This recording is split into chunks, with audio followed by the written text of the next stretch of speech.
I think I got it all. Well, you got it all? I think so. I'm pretty sure I did for once. Oh, my goodness. Wow. What a day, what a day, what a day. It was. It has been. Oh, my goodness. No. Trying to I'm reading all the notes. So many things have changed on using StreamYard for our broadcasting. I know the past couple of weeks. There's been some changes in there, but hey, we're still going strong with StreamYard. We're still broadcasting out to our Facebook groups, our Facebook pages, and stuff like that on our YouTube channel. Welcome back, ladies and gentlemen, to what's the name of this podcast anyway? Oh, Like the Way You Drink. Yes, because you got to like the way you drink. If you don't like it, don't do it. Yeah. So, I know you said you were going to do some meatloaf today. Was that right? Yeah. So meatloaf.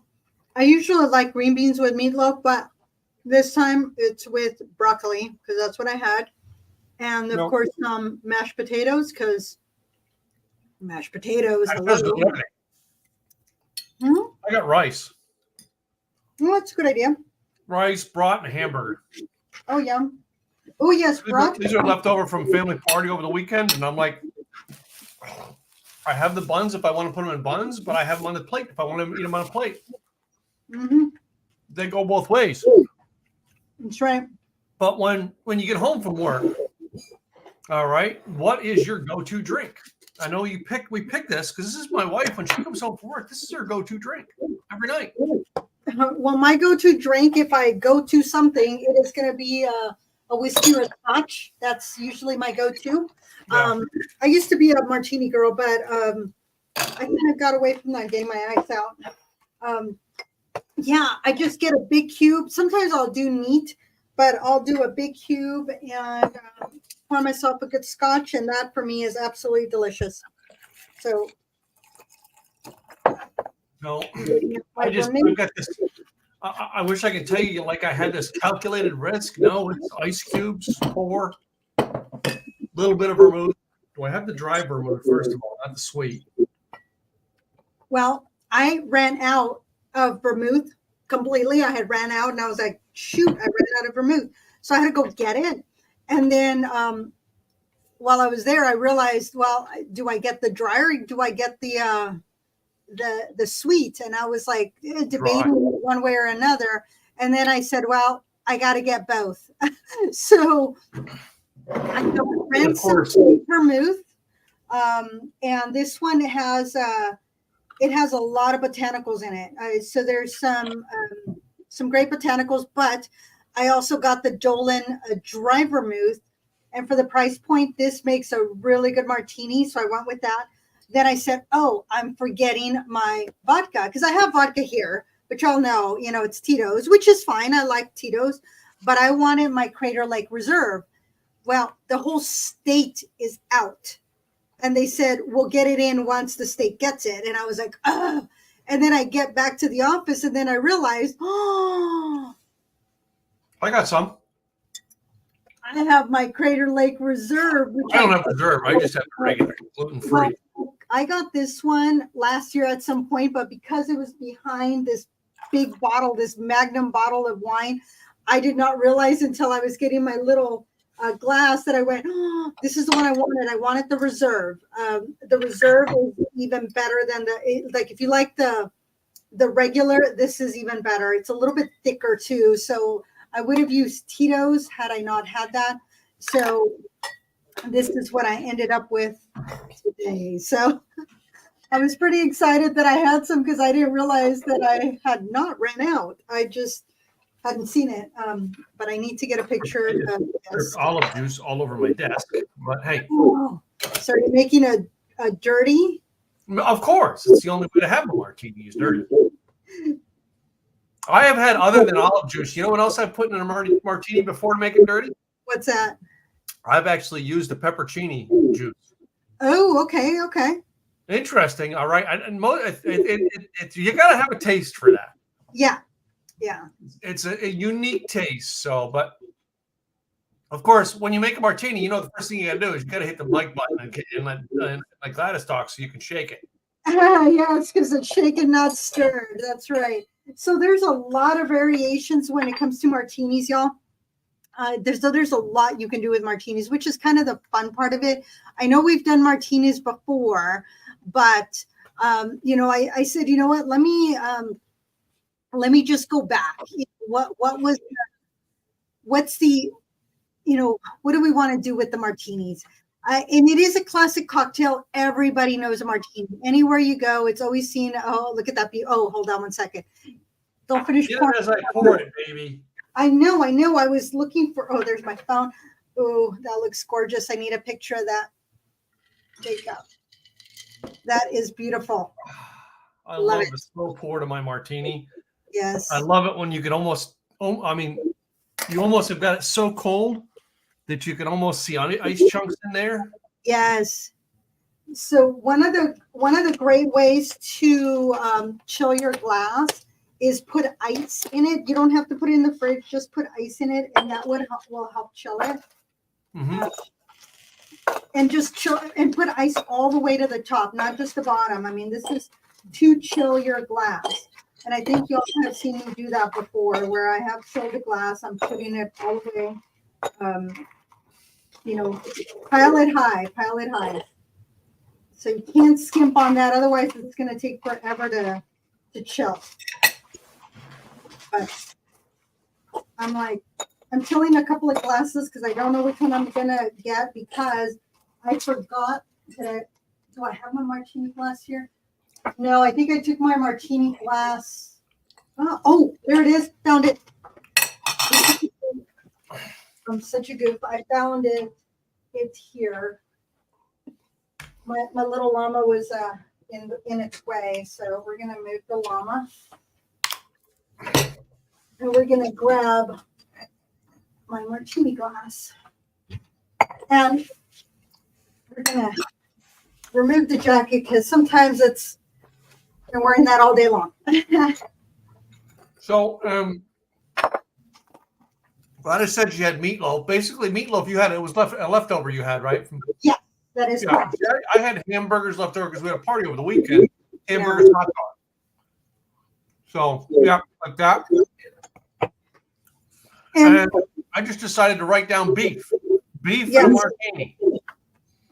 So that goes very well. And there's so much that you can do with a martini. That's part of the fun of a martini is that Spruce Eats had like 30 different martinis, but it is very popular around the world. So not all drinks are very popular. That is one that is very popular. Now, some of them will change. They'll put whiskey instead of the vodka or gin. Others will put sake and others will put tequila. But it is still essentially a martini. You got your chocolate martinis, your lemon drops. You got your cosmopolitan. So there's a lot of different ones. There was an American journalist, Mencken, who referred to the martini as the only American invention as perfect as a sonnet. Now, it all depends on who you ask, because there are some that say that the martini does have its roots in Europe.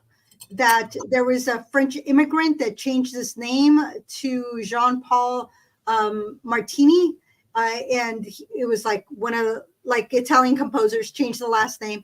And his favorite drink was to mix the gin and white wine, which then became the French's musicians were calling it a martini because of him. And then when immigrants came to the U.S., then of course they brought their specific recipes with them. And of course, all the myths, if you will, the origins come back to California, or to the West Coast in California, where it evolved into the Martinis drink, which is similar to a Manhattan that uses whiskey. And so it evolved from 1860 from the Occidental hotel bartender to then somebody traveling to Martinez, California, which created the drink with sweetened gin, vermouth, bitters, and maraschino, which then was called a Martinez. So it has evolved over the years, but essentially And others were because of the Martini and Ross vermouth. So that was another reason that they're saying, oh, that's why it's called a martini. But you can make it with gin or with vodka. Yep, there you go. And but it was popular in the 1920s, the 1950s, around Prohibition, and it's usually the what they would do is sometimes is do 50% gin, 50% vermouth, and then that would be considered the perfect martini. But of course, you can use vodka instead. A dry martini has more dry vermouth or extra dry vermouth, whereas a wet martini is more vermouth than gin. So it's less of one, more than the other. You got that. So there's a lot of different things. Then you got your Vesper, James Bond, shaken, not stirred, and I did see the Lilith. I did not get it because, in my opinion, I want something that I could use. Again, I've used both of mine. That's why they were gone. But I'm like, the Lilith has more of a botanicals in there, and I thought, that's my problem with gin, is that it's so botanically that I figure if I just use something else, I could always put more gin in it to get the botanicals in there. So that's kind of the history on that. So I will be making mine, and there was another recipe that I found that was with tequila instead.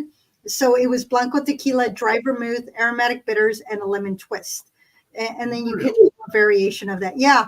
Which I thought, because I've been doing tequila lately, and I do have, remember, tequila tasting this coming Saturday. So there's various things that we can do with it. And I'm like, I did bring my gourmet olives, so I could make my dry, my dirty. Right. The typical Spanish olives. I have large ones, baby. I love those. Those are really good. So okay, but no. My wife likes blue cheese olives. I know while you make a drink, I'm telling you. My wife likes the blue cheese olive.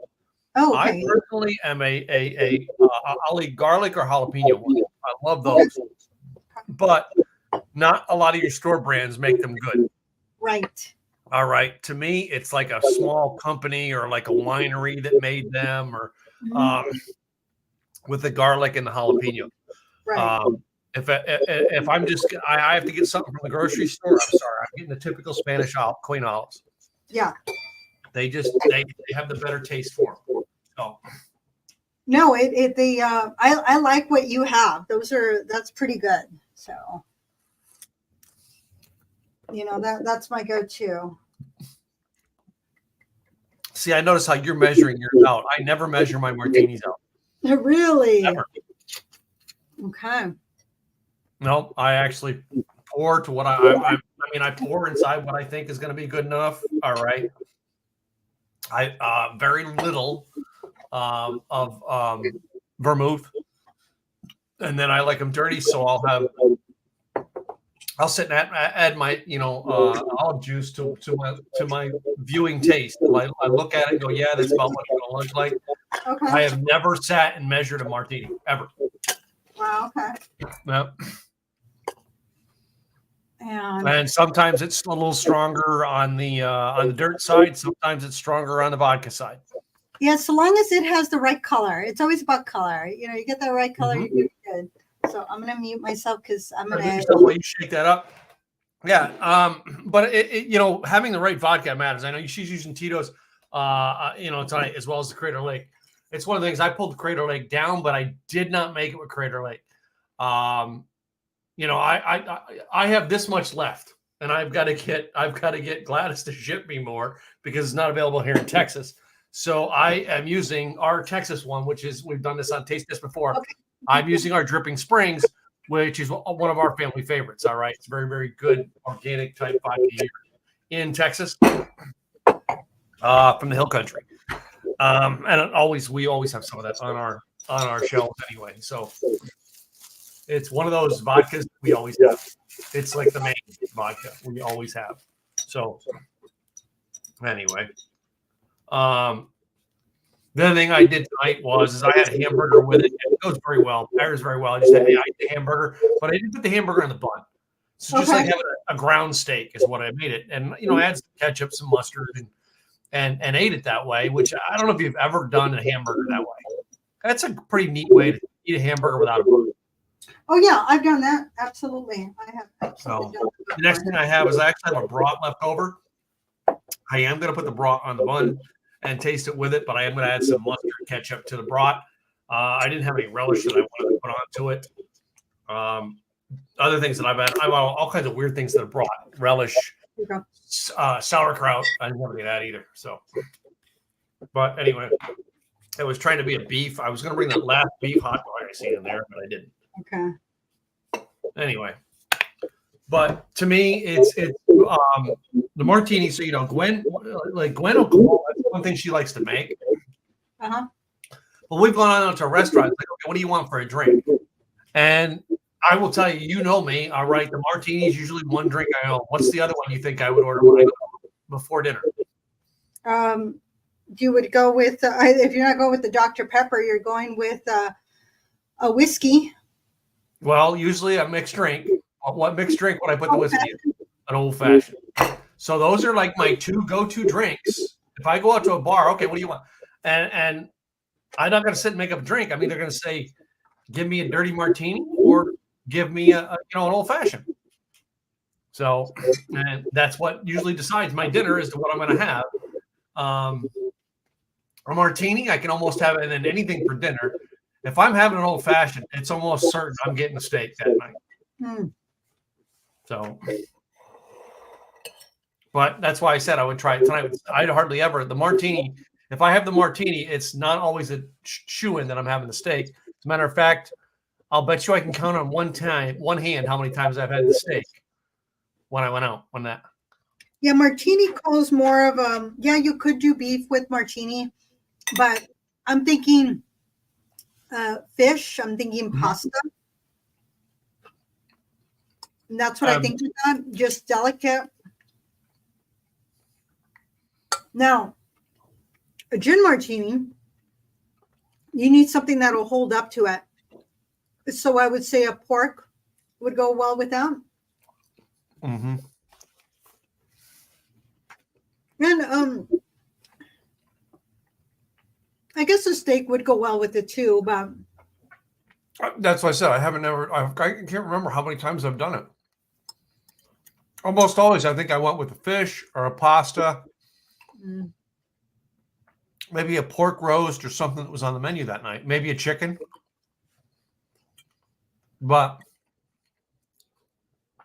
if I get the old fashioned, almost always, that's the night I get. Now I may get a surf and turf and get some sort of seafood with it, but almost always I get the steak. This goes very well, actually.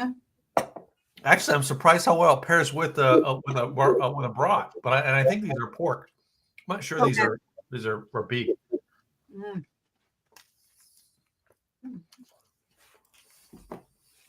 I thought because of the sweetness that was on top of the meatloaf, that it wouldn't go well. Now, meatloaf has a history on its own. Yeah. So meatloaf was born as Marvin Lee a day in Dallas, Texas. And he moved to LA in 1967 to play with local bands. But that's Meatloaf the singer. Now, Meatloaf the food, not the singer. It is a lot of times an underappreciated food. Yeah. Yeah, a lot of times meatloaf has gone like, meatloaf? It's so simple to make, and yet it's hard for many people to make because they don't know how to make it. They they stayed away from it because their parents made it when they wanted to make something quick and easy, and they might have gotten tired of it. So then they're like, and then once they think about it as adults, they're like, that's way too much work. And then they wind up doing something else. But if we can see it as a good protein concoction, truly, it has a lot of protein. There's a lot of good inside meatloaf. It can be, depending on how you make it, it can be healthy. But there's a lot of history that goes back to the Roman times, medieval Europe.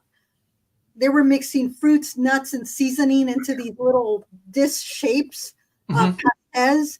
And then the Roman gastronomy described patties that were made with wine-soaked bread, spices, and pine nuts. And I went, ooh, wine-soaked bread. I might have to do that instead of the panko next time. Yeah. But the Pennsylvania Dutch settlers, they also brought scrapple, which was utilizing pork as well. Okay. That we're going to have scrapple on this podcast sometime. If I have to call my buddies back in Pennsylvania to ship us both it, because you can't find it hardly anywhere outside of Pennsylvania. No, it was very specific.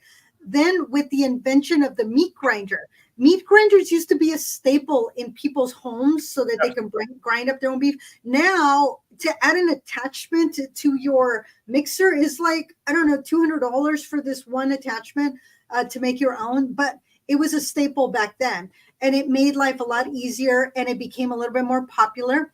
It was also very popular during World War II because of the rationings. They were able to take a cheap cut of meat and add all the things to it. So it became a staple, just like soup and ketchup and cereal.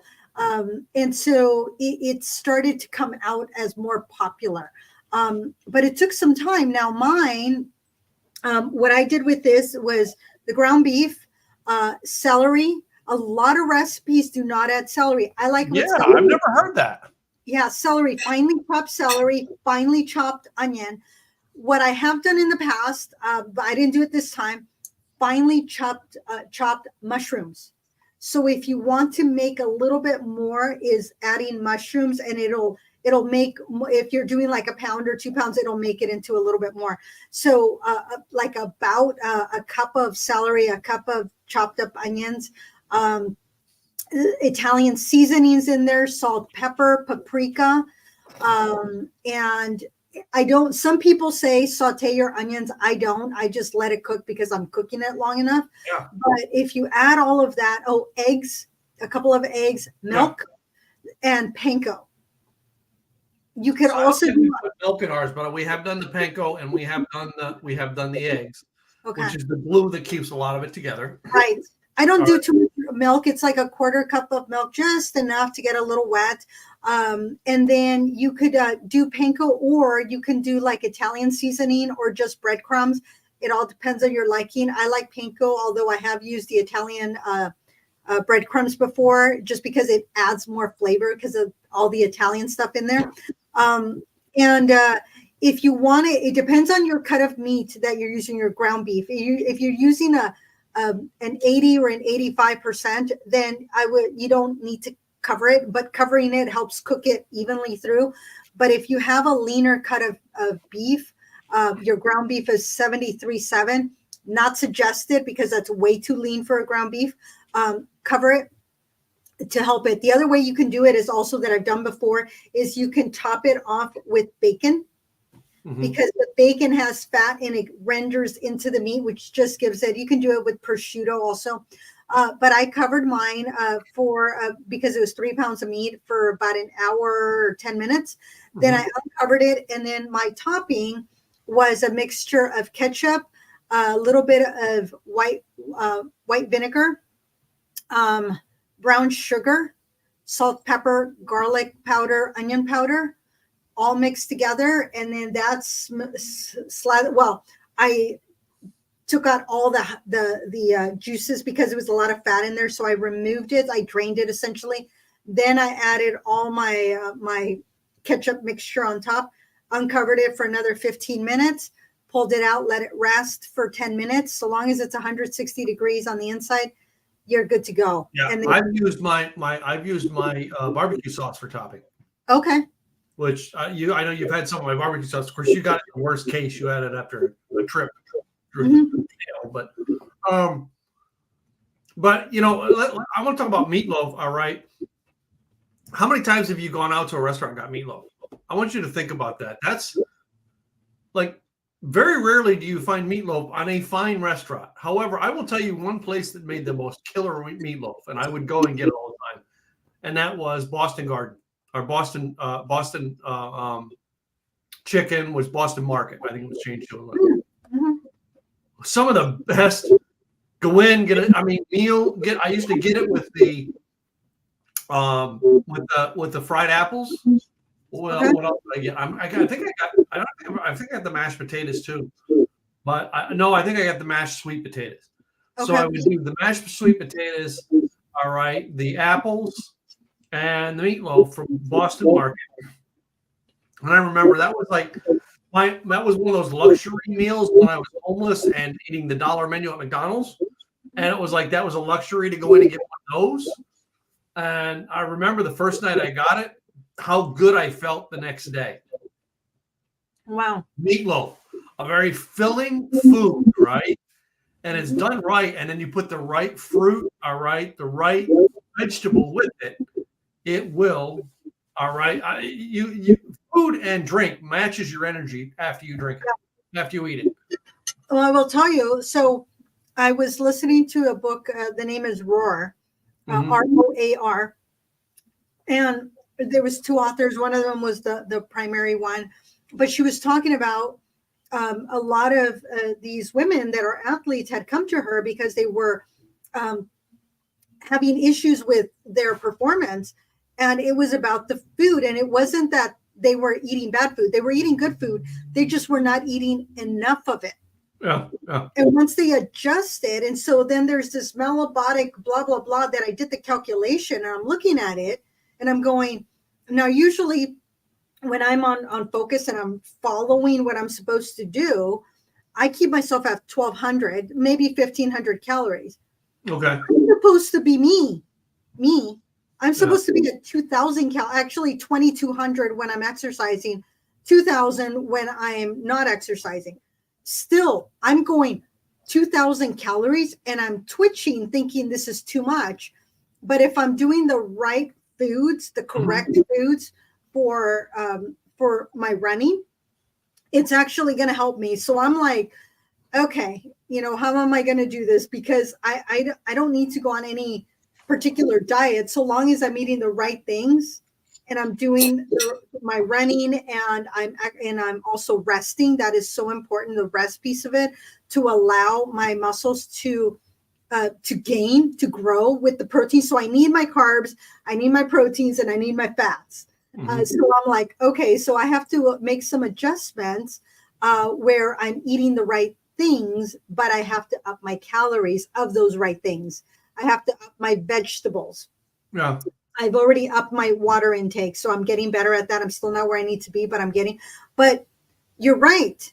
The right nutrition, the right food will make a world of difference on how we feel the next day. Wait. Isn't it funny? I'm just going to throw this out there. I'm going to throw somebody under the bus. He'll be mad at us, but he'll forgive us, right? All right. Isn't it funny that you and I are in Craig's mastermind? We're doing a food and drink podcast, and if you look at the two of us, we're about the same height, the same weight, the same size that we were when we joined the mastermind. And we look at Craig, and he goes up and down, up and down, up and down, up and down. Right, Craig, you should take lessons from us on how to eat and drink. We love you, Craig. We do.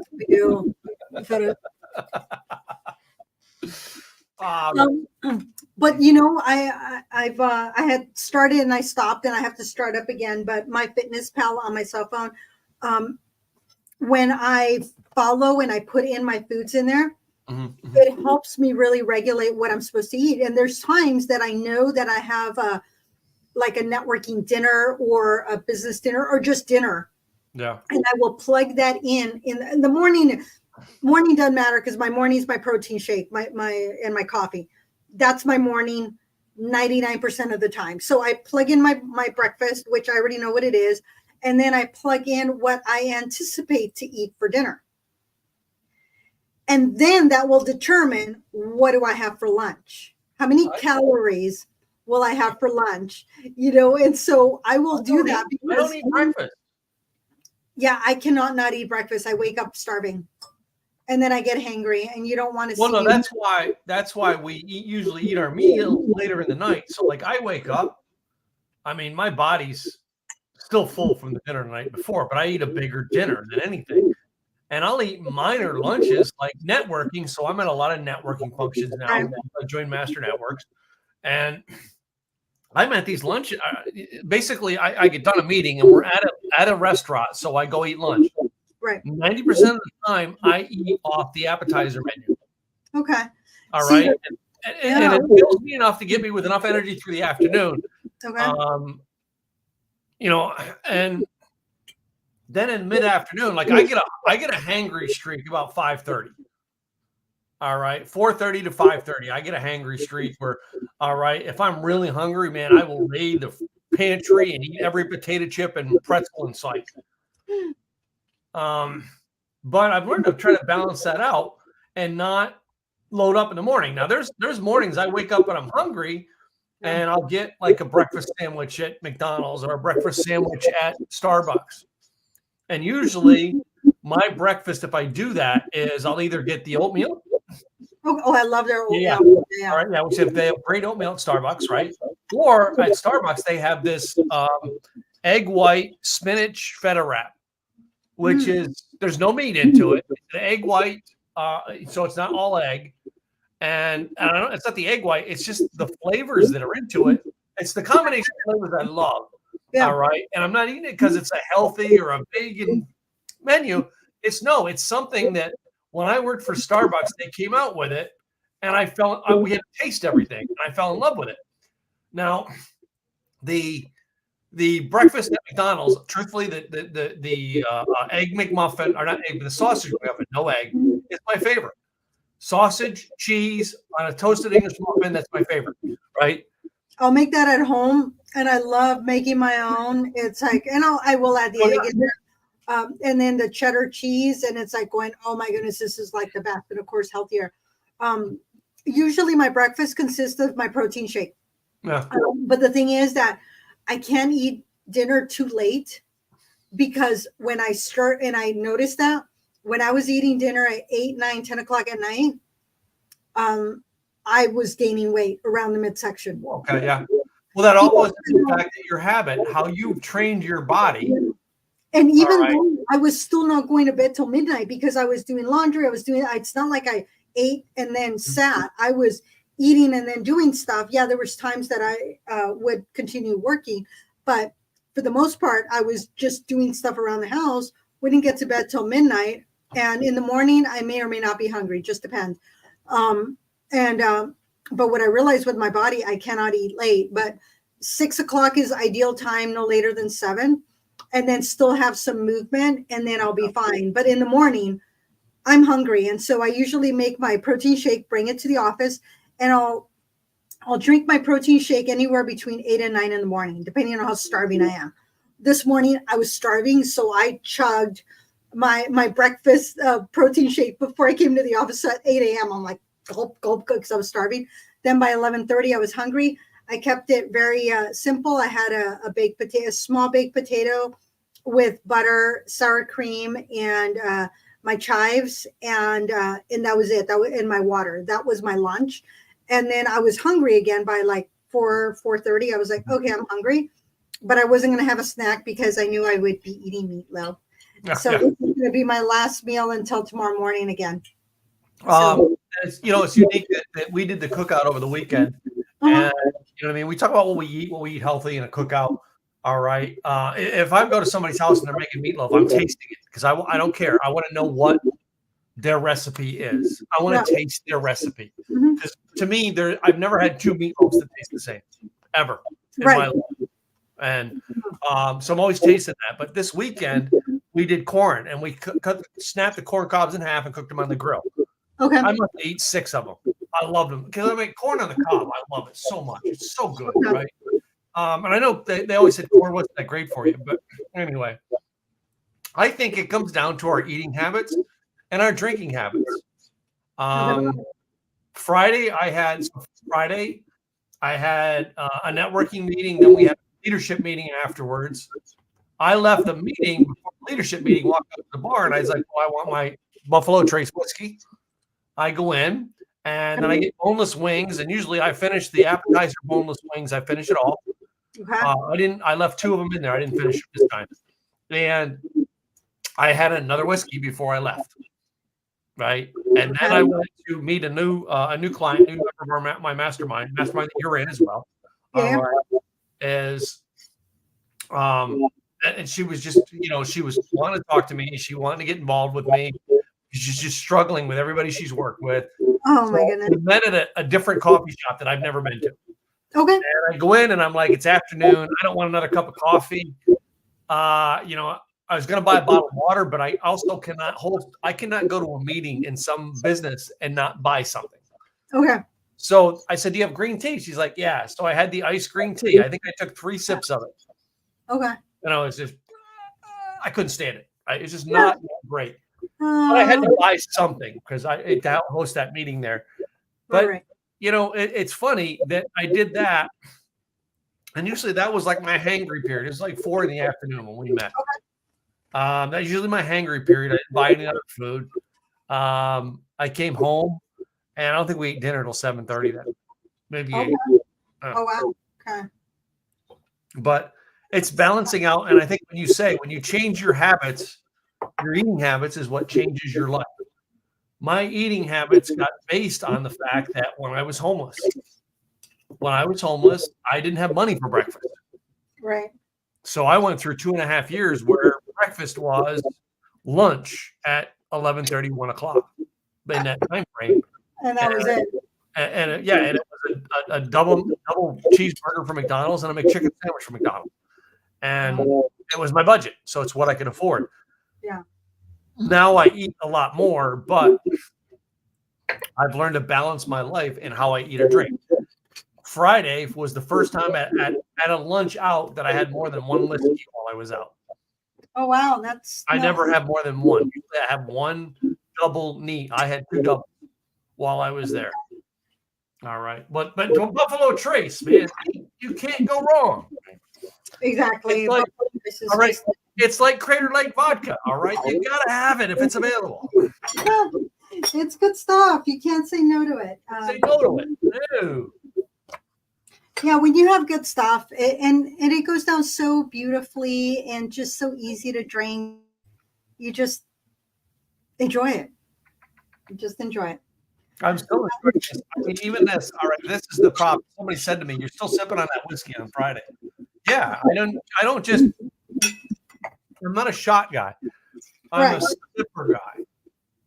Right. We do green tea shots that has some sort of alcohol in them at that bar, but that's the shots that we do. I'll do half, break half. I don't do the whole thing at once.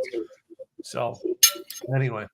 Yeah, I'm almost done. I actually had 2 pieces this big of meatloaf. I ate the 1 half. Now I'm eating the other half. I'm almost done with that. But almost always you have a mashed or baked potatoes with meatloaf. Have you ever tried it with a rice, like a rice pilaf or something like that? No. Wait a minute. Are you into rice? Are you a rice person or you don't do rice at all? I grew up on rice almost every day. No. And then I've had to wean myself off of rice, but I do love rice. Oh my goodness. I'll eat rice almost any way. I love rice.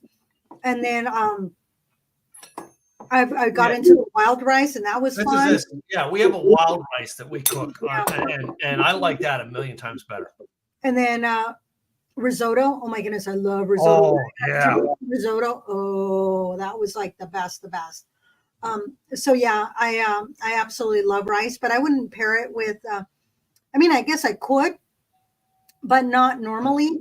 We did it with salads. We had Caesar salad, the mashed potatoes, and the meatloaf. And there's so much you can do with meatloaf. So the cool thing about meatloaf is that when you're done with it, you can make sandwiches the next day. Mm-hmm. You can throw it in chili. Yeah. I never thought of that. Yeah, chili.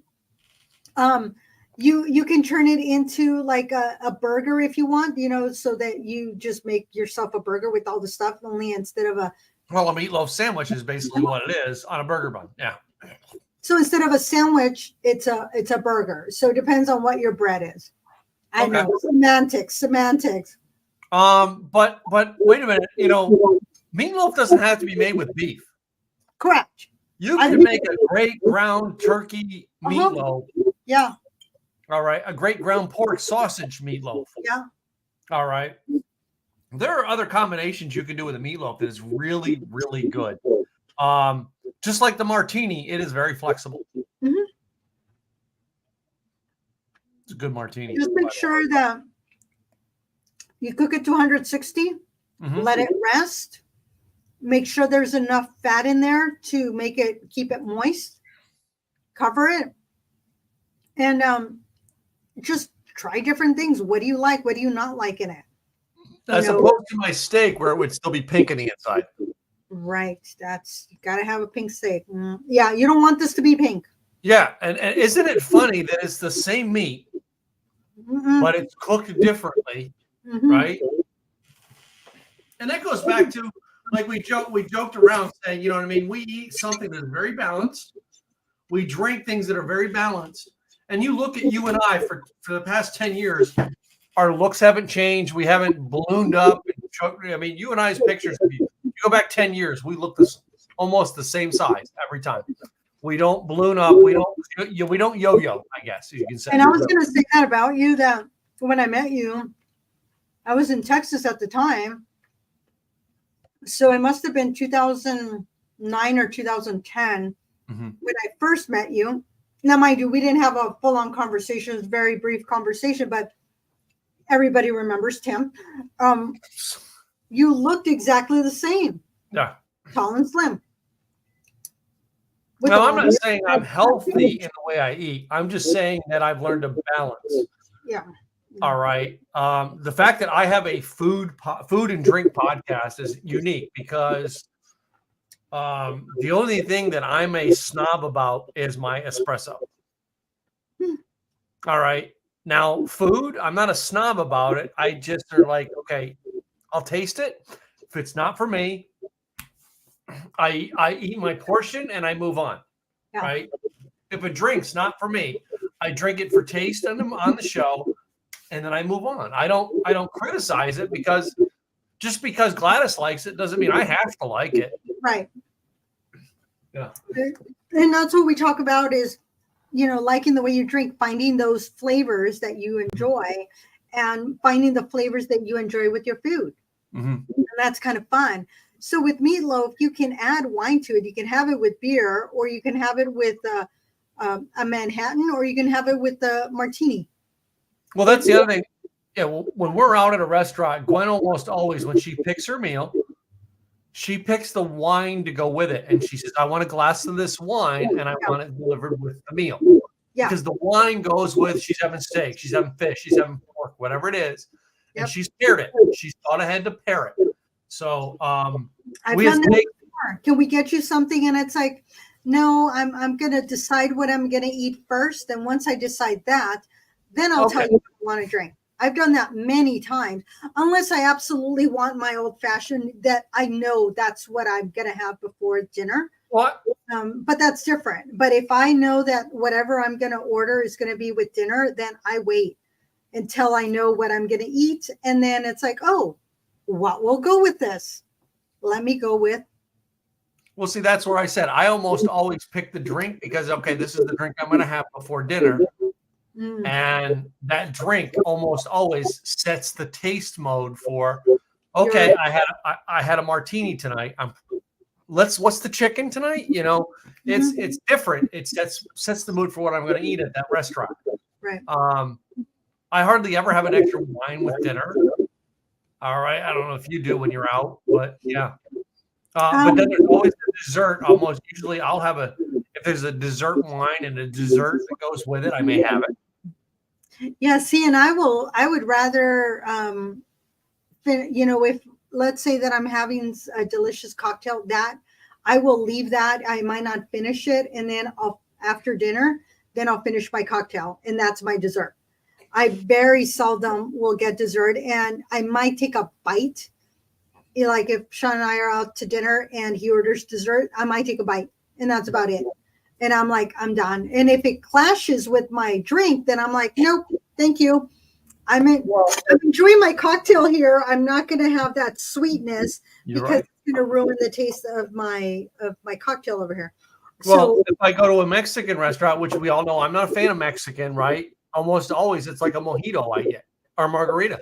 yeah, Totally different because I know the food that I'm going to eat it's gonna go with it. yeah. Yeah. All right. And it's all about, you know what I mean? When you pair things the way you like and you like the way you pair things, right? You don't splurge on what you eat. You know, this morning's networking meeting, afterwards, I went and had a Dallas Blonde beer. Okay. I didn't eat. I waited and had a burger right later because I had to go meeting after meeting after meeting after meeting after meeting. Yeah. So I just had a blonde with everybody there at the bar. A blonde beer right off the tap. Which, by the way, the dive bar in Denton has awesome rack of beers. Don't get a bottled beer there. Right now, if you have a good brewery, you always go draft. That's and if it's a local draft, I mean, there's places that it's like they'll have multiple local Oregon, Washington draft beers, and that's what I'm going to go with. It's like I don't want your whatever it is. I don't want your Coors Light. I want the local Vanguard, Ordnance, Breakside, Rogue. That's what I want. I want the local because I know it's good. And they've made with such love. So that's when I do beer, I'd rather have a local craft beer. Nakasi is another one. They're in Eugene. Deschutes, is another one that's local. So those are all fun ones. But yeah, that's if I just want something light, a beer will be fine. A Pilsner, an amber, a blonde, maybe even a half. It goes down to what I'm eating as to what I'm going to have. Yeah. It's one networking group. I always have whiskey. I've had a Bloody Mary there before, but it's almost always whiskey. Their Bloody Mary, while it is good, it is not the Bloody Mary that I like. It is a good Bloody Mary. It's just not the one we would do. The one you and Gladys and I would do on the show. So yeah, what would you like to make it better? They have a Bloody Mary that is based off of almost like a southern, because they're based off like a New Orleans based company. Okay, so it's that Cajun type stuff. Whereas if you took that Cajun thing and threw in a shrimp, all right, threw in some bacon slabs, some celery. They don't have the celery and stuff like that. They have a pickle. They don't even have a pickle. It's a certain pepper. Oh, okay. All right, a tomato pepper as well, and it's just. I'm not saying it's bad. It's really good. It's just not. It's different than the recipe I go for in Bloody Mary. Yeah. My Bloody Mary are more of what you would get in Wisconsin, San Francisco, Oregon. All right, not what you would get in New Orleans. Okay, that makes sense. Yeah. So you got to just adjust to what works, with what you're eating and where you're at in your, your event that is going on at the time. So that makes a difference. Yeah. So what I did with this one, and I did make a full one, I made a half one, but it was supposed to be a perfect martini, which is half sweet, half dry vermouth. Oh wow! I never done that. Yeah. And then gin, but I went with vodka because it's Crater Lake. And then you can garnish it with either a lemon twist or with olives. Since I still had 2 olives left, I just left the olives in there and went that direction. So making it kind of fun. I had not had a martini in a long time.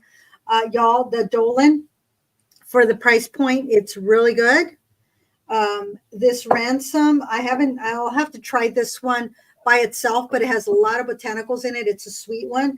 I'm not a big sweet vermouth, anything sweet, but the sweet vermouth, depending on your cocktail, will go very well. So there's been a lot of great things about Ransom. They even have a gin, I found out, because they're like, oh yeah, we have the dry. And then they're like, oh no, that was the gin. But Dolan, when you're looking at price point, this little guy was about $13. The big one, I think it's like $23. I just went with small because I don't have that much vermouth that I need for my drinks. Play with it. See what you like. There's some expensive vermouths out there, some Italian ones, some French ones, whatever works for you, whatever your taste buds say, ooh, I like this, go with that. Do we have any fun? I'm looking at a comment that was made because it was made in another language, Okay. Oh, let and me. I want to know what they're saying before I put it up on the screen. I almost flashed it, but I'm putting it back. Okay, well that's nice. That's nice, Sadi. Can I respond to her? I don't know if you can or not. No, you don't want that one. All right.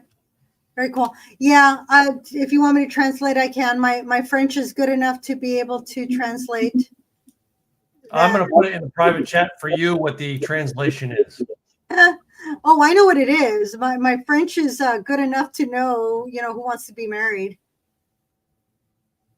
Yeah, you see it? Uh-huh. Yep. Okay. So basically, we're going to delete that. We're going to delete that comment, remove that user, and we're not here to hook you up, ladies and gentlemen. All right. This is not one of those shows.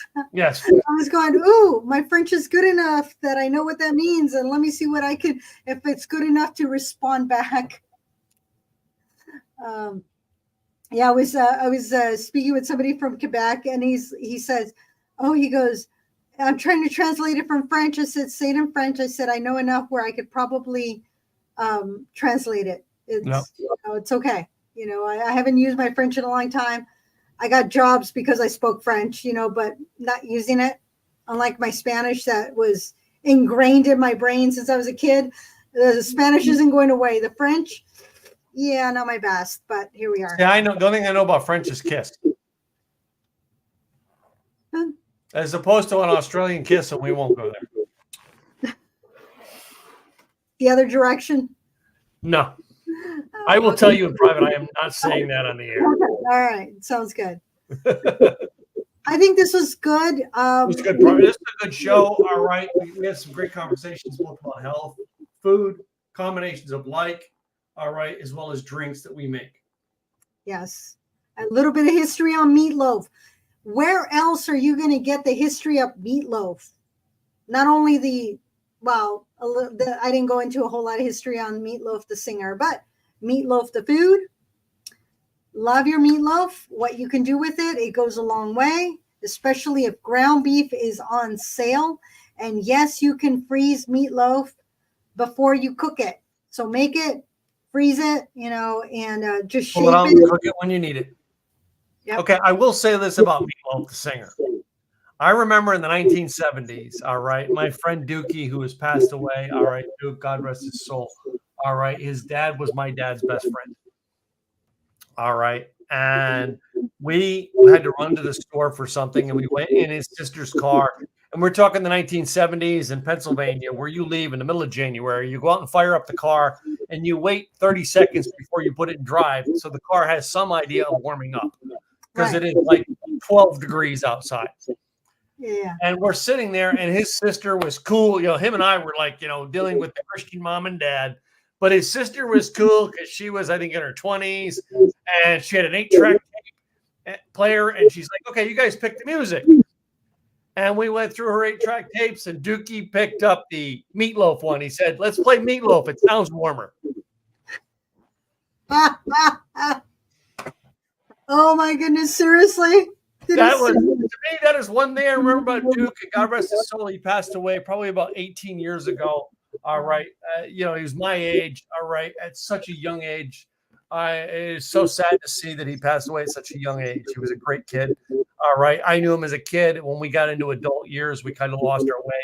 He was a great hairdresser in the Stroudsburg or in the Mount Pocono, Scranton area. All right. And God rest his soul. All right. Great gentleman. I'm sorry we lost him. Mm-hmm. So, yeah. But yeah, meatloaf is warm. Meatloaf is a warm food, ladies and gentlemen. I have never eaten meatloaf. Yeah, it's a comfort food. Comfort food. Thank you all for being here with us today. And hopefully you learned a little something new and you'll go out and try new martini recipes. Yes. So.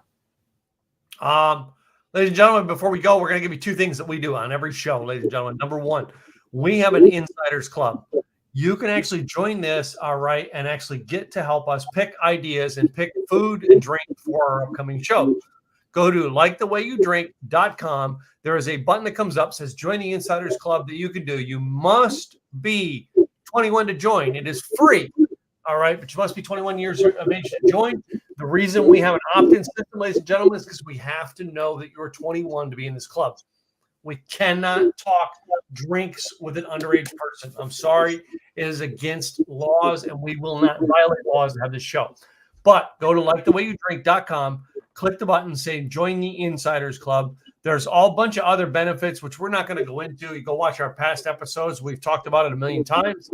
All right. It is a club that we've created over the last 6 months for unique and fun times. That's first. Second is we got to give a shout out to the people who make this podcast possible every week. Two people make this podcast. Really? All right. Yep. They pay the bills. All right. And they come up with the ideas. Who are they? Us? Would that be us? Are you talking about us? Probably the hosts in their businesses. Yeah. Right. So Gladys, she's going to go first. She's going to explain to her about her business because her business and my business pay the bills to make this podcast episode possible every week. So Gladys, tell them all about you and how you help people. Thank you, Tim. Gladys Boutwell, Insurance by Design. I help employers be the employer of choice through showing their employees how much they care through employee benefits. There are 101 creative ways to attract and retain quality staff. I make things simplified, employee benefits simplified. You can find my book. It reached #1 on Amazon. You can find it on Amazon, as well as my other book, Health Insurance Secrets Revealed. So this helps individuals and those that have insurance understand their insurance. This one is for employers to be able to find ways, creative ways, to show that they care so that they can attract that quality staff. I have had conversations with individuals about that. There's things that I can do. There's things I cannot do, but it is about helping the employer. Go to insurancedesignpros.com. On the upper left-hand corner, you will see where you can get the white paper on this. But if you go to Amazon, you can get the book with all the details. If you want to have a meeting with me, go to enrollnoworegon.com, start the conversation.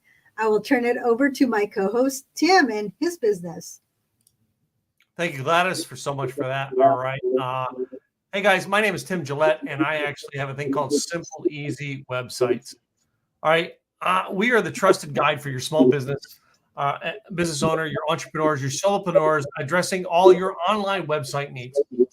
Our mission is to create professional websites at an affordable price while maintaining the personal touch and connection to you. We become part of your team, not someone who performs a service for you. We are 100% USA-based team. We are dedicated to ensure your website clearly conveys your message, all right, shares with people your sales offer, and we make it simple and easy for other people who visit your site to understand. We started this simple, easy concept to ensure website effective communicates your message and drives lead generation and sales to keep your business thriving. We are committed to making online journey straightforward and successful. We've created a new tagline, and our tagline is creating online success in 3 clicks or less. All right. And I'm trying to get it back to the two of us. And why is it not working for me? There we go. Here we are. I actually typed out my commercial, and I got to get used to putting it on a piece of paper where I can say it. There you go.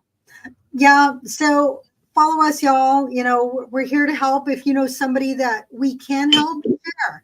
That's what we're here for. And Saturday, I will be doing a tequila tasting at La Fiesta Mexican Restaurant and Tequila Bar in Westland, Oregon. I think they might be sold out by now. There was like 60 people that are going to be there. So I will be the MC for that evening, and I am excited for it. Some of our watch for the videos, because the videos will be on our Facebook page, correct? Yes. Yeah. Yes. I have somebody that's going to be coming in, do some of the videos. Last time, I think I only had the ability to do pictures. This time I'm going to have some videos in there. I got the tech all worked on that a week or so, 2 weeks ago, whatever it was. I think, we recorded from there, or I recorded from there. So those are some of the fun things. Whiskey's coming out, so there's that. I need to get it bottled. I haven't done that yet. So just fun stuff. Y'all get to have fun with things of that nature. Naming our next whiskey. Coming soon. So, all right, ladies and gentlemen, we will be back next week with 108 episodes in the bag. We'll be back for next week for 109. All right, guys. Cheers. Cheers, y'all.